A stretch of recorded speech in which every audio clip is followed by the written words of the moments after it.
Explore Hyderabad exclusive temple jewelry exhibition Nakshi Mela at Varahi Silver Jewelry KPHP. నమస్తే, welcome to Suman TV. నేను మీ కృష్ణవేణి. ఈ June 13న శని త్రయోదశి వస్తోంది. చాలా మంది శని వల్ల, అంటే శని ఉచ్చంలో ఉంటే మళ్ళీ అది వేరే విషయం. కొంతమంది శని ప్రభావంతో బాధపడుతున్న వాళ్ళు, ఏలినాటి శని, అష్టమి శని, ఇలా వాళ్ళ దశలు అంతర్దశలతో కూడా బాధపడుతున్న వాళ్ళకి ఇది చక్కటి రోజు. ఈ రోజు కనుక ఏదైనా పరిష్కారమో పరిహారమో చేసుకుంటే 100 రెట్ల ఫలితం ఉంటుందని పెద్దలు చెప్తుంటారు. మరి ఈ శని త్రయోదశికి చాలా ద్వాదశ రాశుల్లో అనేక రాశులు శని ప్రభావంతో బాధపడుతున్నాయి కనుక ఎటువంటి రెమెడీస్ చేసుకోవచ్చు అనే విషయాన్ని ఆధ్యాత్మిక గురువులు, జ్యోతిష శాస్త్రవేత్త సత్య తుమ్మలపల్లి గారి మాటల్లో విందాం. గురుగారు నమస్కారం. గురుగారు, రెమెడీస్ లో మీకు పెట్టింది పేరు, అది కూడా ఇంట్లో చేసుకునేది, ఇంటి చుట్టుపక్కల వాళ్లే చేసుకునే, ఎవరి మీద డిపెండ్ కాకుండా చేసే రెమెడీస్ చెప్తారు కదా. ఈ శని త్రయోదశి ఎలా ఉండబోతుంది, ఏవే రెమెడీస్ చేసుకోవచ్చు? ఓకే, నమస్కారం అమ్మా. అయితే ఈ రోజు వచ్చే మనం ఏదైతే శని త్రయోదశి కోసం మాట్లాడుకుంటున్నామో అన్నిటికన్నా చాలా విభిన్నమైన రిజల్ట్స్ని ఆ రోజు మనం చూస్తాం. ఎందుకంటే అధిక మాసంలో రావడం అనేది ఒక గొప్ప వరమనే చెప్పుకోవాలి. శని మహర్దశ, ముఖ్యంగా శని మహర్దశ నడుస్తుండగా శని ఏ ఏ జాతకులకి నీచంలో ఉన్నారో వారందరికీ కూడా మనం ఇప్పుడు చెప్పబోయే రెమెడీస్కి పూర్తి స్థాయి ఫలితం తగ్గి 100 రెట్లు ఉన్నత స్థాయికి వెళ్తారమ్మా. అందులో ఎలాంటి సందేహం అనేది లేదు అసలు. ఇప్పుడు మనం ముఖ్యంగా మాట్లాడుకుంటే శని నీచంలో ఉన్నారు అని చాలా మంది భయపడతారమ్మా. లైక్ ఎలాగంటే శని అంటే ఒక భయం, అసలు కాదమ్మా. అసలు అందరికన్నా మనం చూసుకుంటే అన్ని గ్రహాలతో పోల్చుకుంటే శని మహర్దశలో మాత్రమే మనకు ఒక క్రమబద్ధమైన క్రమశిక్షణ ఏర్పడుతుంది. అవునండి, చాలా సిస్టమేటిక్ గా ఉంటది. అసలు మనం భయపడిన అవసరం లేదమ్మా. మంచి ఫ్రెండ్ ఆయన, ఒక మంచి గురువు. ఎలా అంటే ఆయనతో మీరు ఫ్రెండ్షిప్ చేయండి.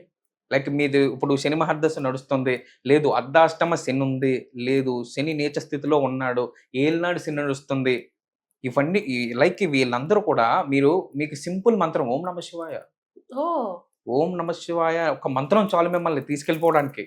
అసలు మీకు ఎలాంటి భయం అవసరం లేదు అసలు. సో మీరు ఆ రోజు కొన్ని రెమెడీస్, ప్రత్యేకమైన రెమెడీస్ ఉన్నాయి. నేను అవి మొత్తం అన్ని రాశుల వారికి నేను చెప్తాను. సో మీరు ఏం చేస్తారంటే ఆ రోజు ఎవరైతే ఏలినాటి శని నడుస్తుందో వాళ్ళు ముఖ్యంగా ఏ రెమెడీ చేసుకోండమ్మా. మనం చూస్తాం చూడండి, ఇప్పుడు మనం అపార్ట్మెంట్ లో ఉన్న వాళ్ళకి కానీ, లేదు మనకు కొద్దిగా గేటెడ్ కమ్యూనిటీలో ఉన్న వాళ్ళకి పాపం ఊడ్చుకునే వాళ్ళు వీళ్ళు వస్తుంటారు, లేబర్ వాళ్ళు వస్తుంటారు. సో ఆ రోజు మీరు ఏం చేస్తారంటే వాళ్ళకి కుదిరినంత వరకు వస్త్రదానం చేయడానికి ప్రయత్నం చేయండి. ఉన్న వాళ్ళలో తోచినంతలో వస్త్రదానం చేయడానికి ప్రయత్నం చేయండి. ఇంకొకటి ముఖ్యంగా చేయవలసింది ఏంటంటే, మీరు ఆ రోజు ఏం చేస్తారంటే ముందు రోజు ఆవు పాలు తెచ్చుకున్నమ్మా తోడు పెట్టుకోండి. ఆవు పాలు తెచ్చుకుని తోడు పెట్టుకుని, ముఖ్యంగా తల్లిదండ్రులకి దగ్గరగా ఉన్న పిల్లలకి ఇది చాలా మంచి వరమనే చెప్పుకోవాలి. ఆ రోజు పెళ్లిళ్ళు కాకుండా చాలా మంది పెళ్లిళ్ళు అవ్వక, లేదు మ్యారేజెస్ అయి ఫెయిల్ అయిన వాళ్ళందరికీ కూడా ఈ రోజు ఈ రెమెడీ వల్ల చాలా మంచి జరుగుతుంది. ఏం చేస్తారంటేనమ్మా, సూర్యోదయానికి ముందే నిద్ర లేవండి. ముందే నిద్ర లేచి ఆ ముందు రోజు నేను చెప్పిన పెరుగు తోడు పెట్టుకోమన్నాను చూసారా, ఆ పెరుగుని ఏం చేస్తారంటే ఒక ప్యూర్ వాటర్లో ఒక బకెట్ వాటర్లో 3 స్పూన్స్ పెరుగు, తీసుకొచ్చి తోడు వేసిన పెరుగుని 3 స్పూన్లు వేసి చంద్రుడికి ఎదురుగా కూర్చోబెట్టి, తల్లిదండ్రులు ఉంటే తల్లిదండ్రులు చేయొచ్చు, లేదు తల్లిదండ్రులు లేదు అనుకున్న వాళ్ళు అత్తమామలు చేసినా ఇబ్బంది లేదమ్మా. అత్తమామలు చేసినా ఇబ్బంది లేదు. సో వాళ్ళు కనుక 3 జస్ట్ ఎక్కువ పెరుగు వేయకూడదు, 3 స్పూన్స్ పెరుగు వేసి లైట్ గా పసుపు వేసి మొత్తం కలిపి 3 చెంబులు, ఒక 3 చెంబులు ఆ వాటర్ ని స్నానం చేయించండి అమ్మా. తలమీద నుంచి పోయించాలి. తలమీద నుంచి పోయించి ఆ రోజు ఆ స్నానం అయిపోయాక దగ్గరలో ఉన్న శివాలయానికి వెళ్ళి అభిషేకం చేయించుకోండి. ఈ పిల్లలు అయితే అత్తగారు మామగారికి చేయొచ్చు, లేదా తల్లిదండ్రులకు చేయొచ్చు. ఆ స్థానంలో ఉన్న వాళ్ళ పెద్దవాళ్ళు ఎవరైనా గార్డియన్స్ ఉన్నా చేసుకోవచ్చు. శివాలయానికి వెళ్ళి అభిషేకం చేసుకోండి అమ్మా. ఏం లేదమ్మా, మీకు కుదిరినంత వరకు ఎంత స్తోమతకి తగినంత మీ స్తోమతలో పేద బ్రాహ్మణులకి 2-3 కానీ 4 కానీ మీ స్తోమత పట్టి ఆ రోజు అన్నదానం చేసుకోండి అమ్మా. మీరు రెస్టారెంట్ ఫుడ్ పెట్టవలసిన అవసరం అస్సలు లేదు. వాళ్ళ కడుపు నిండేలాగా మీరు ఫ్రూట్స్ పెట్టుకోవచ్చు, ఏదన్నా పెట్టుకోవచ్చు. ఖచ్చితంగా ఎవరైతే ఈ లైక్ శని ఎవరైతే నీచంలో ఉన్నారో వాళ్ళందరికీ కూడా ఈ రెమెడీ చక్కగా పనికొస్తుందమ్మా. అన్ని రాష్ట్రాల వాళ్ళు ఈ ప్రాబ్లం తో బాధపడే వాళ్ళు ఇవి చేసుకోవచ్చు. చేసుకోవచ్చమ్మా. ఇంకొకటి అర్ధాష్టమ శని, ఎవరు అర్ధాష్టమ శని వల్ల ఇబ్బంది పడుతున్నారో వాళ్ళకి ఇంకొక రెమెడీ, ప్రత్యేకమైన రెమెడీ ఉంది, అది మనం చెప్తాము. తప్పకుండా. ఏంటంటే ఈ అర్ధాష్టమ శని నడుస్తుంది అంటే చాలా భయపడతారు, అది నిజంగా భయమేనమ్మా. ఉమ్. ఎందుకంటే సగం ప్రాణాలు పోయి అర్ధాష్టమ శనిలోనే, అబ్బా.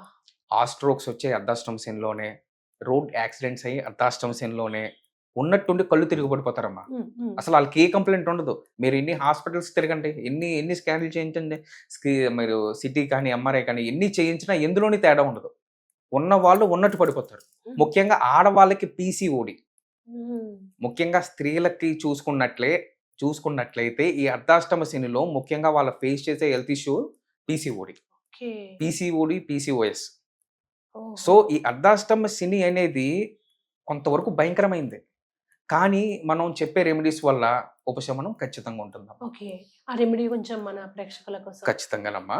ఈ శని త్రయోదశి నాడు మీరేం చేస్తారంటే, ఉదయాన్నే మనం ఖచ్చితంగా రోజు తలస్నానం చేయడం మంచిదే, బట్ కుదరని ఎడల ఇలాంటి విశిష్టమైన రోజుల్లో అయినా సరే, చాలా మంది ఇక్కడ హాస్టల్స్ లో ఉంటారు పిల్లలు, చాలా మంది హాస్టల్స్ లో అవును. ఉంటారు. లైక్ సిటీకి వచ్చేసరికి కుదరదు, నాకు తలస్నానం చేయడం కుదరదు, అలా మాట్లాడుకునే పిల్లలు ఎవరైనా కానివ్వండమ్మా, మీరు ఎక్కడన్నా ఉండండి, ఉమ్. ఈ రెమెడీ అయితే చేయండి. ఖచ్చితంగా మీరు పడే ఇబ్బందుల నుంచి బయటకు వస్తారమ్మా. ఓకే. అయితే ఆ రోజు తలస్నానం ఆచరించి ఉమ్. మీరు సేమ్ అమ్మ దగ్గరలో ఉన్న శివాలయానికి వెళ్ళండి. మీకు చిన్న రెమెడీ, ఎందుకంటే ఎలా అంటే కొంతమంది ఉన్న వాళ్ళు ఉంటారు, కొంతమంది లేని వాళ్ళు ఉంటారు, కాబట్టి ఇది చాలా సింపుల్ రెమెడీ చెప్తున్నా. ఉమ్. ఆ రోజు కూడా గోసేవ చేసుకుంటే మంచిదమ్మా. గోసేవ చేసుకో. గోసేవ చేసుకోవాలి. దీనికి ముఖ్యంగా నల్ల వంకాయ, ఉమ్. 3.5 కేజీల నల్ల వంకాయ ఖచ్చితంగా కొలత ఉండాలి. ఓ, కొలత కంపల్సరీ. ఖచ్చితంగా కొలత ఉండాలి. 3.5 కేజీల నల్ల వంకాయ ఉమ్. ఇది సమర్పించండి గోసేవలో. మీకు కుదిరినంత వరకు మీ చేతులతో మీరే పెట్టండి గోవులకి. ఓ, ఓకే. తినిపించాలి. తినిపించాలి. మీ చేతులతో మీరే పెట్టి 3.5 కేజీల నల్ల వంకాయ, దీంతో గోంగూర కూడా, గోంగూర. ఉమ్. ఇంకొకటి ముఖ్యంగా చేయవలసింది ఏంటంటే, ఎవరు అర్ధాష్టమ శని వాళ్ళు ముఖ్యంగా చేయవలసింది ఏంటంటే, అనాథాశ్రమాలకు, ఓ, అనాథ. దగ్గరలో ఉన్న అనాథాశ్రమాలకు వెళ్ళి బెల్లం దానం ఇవ్వండి. బెల్లం. బెల్లం ఒక 5 కేజీల నుంచి 10 కేజీల వరకు బెల్లం ఇచ్చిరండి. ఉమ్. వాళ్ళు ఏ విధంగా ఉపయోగించుకుంటారో అది మనకు అనవసరం, మీరు ఇచ్చేసిరండి. ఉమ్. ఖచ్చితంగా ఈ అర్ధాష్టమ శనిలో ఉన్న సమస్యలు తొలగుతాయి. శివాలయ దర్శనం కూడా శివాలయ మీరు దర్శనం చెప్పారు. ఖచ్చితంగానమ్మా, ఖచ్చితంగా శివాలయ దర్శనం చేసుకోవాలి. గోసేవ అనేది మాత్రం ఖచ్చితంగా చేసుకోవాలి. ఈ ఇందులో కుదిరితే అన్ని చేసుకోవాలి, కుదరకుంటే ఏదో ఒకటి ఏదో ఒకటి చేసుకున్నా చాలమ్మా. ఏదో ఒకటి చేసుకున్నా మనకి ఇబ్బంది ఏమీ లేదు అసలు. చాలా మందికి నల్ల నువ్వులతో దీపారాధన ఇది అలవాటే, గుళ్ళల్లో కూడా వెళ్ళి పెడుతుంటారు. అది అవునమ్మా. కూడా యాజ్ యూజువల్ అది చేసేసి ఏ సూజులు చేసుకోవచ్చమ్మా, అది అందరికీ తెలిసిన రెమెడీ కాబట్టి నేను మీరు చెప్పలేదు. పర్టికులర్ గా అవును, నేను చెప్పలేదు. ఈ రెమెడీస్ అనేవి చాలా రేర్ గా చాలా తెలుసు, రేర్ గా తెలుసు. అవును. అవును, అవును. దానికోసం ఇవి ప్రత్యేకంగా చెప్పానమ్మా నేను. మిగతాదంతా ఈ శని త్రయోదశి అంతా బాగానే అంతా ఉండదు. బాగానే ఉండిపోతుందమ్మా. మీ ఏ రాశి వారు కూడా భయపడకండి. శనిదేవుడు ఒక గురువుతో సమానం తప్ప మిమ్మల్ని ఇబ్బంది పెట్టే మనిషి కాదు. ఒకటి మాత్రం చెప్తున్నా, ఎవరైతే అర్ధాష్టమ శనిలో ఇబ్బంది పడుతున్నారో, ఈ అర్ధాష్టమ శనితో ఎవరైతే ఇబ్బంది పడుతున్నారో ఈ రెమెడీస్ చేసుకోండి, సరిపోతుంది. సరిపోతుందమ్మా. థ్యాంక్ యూ సో మచ్ గురువు గారు.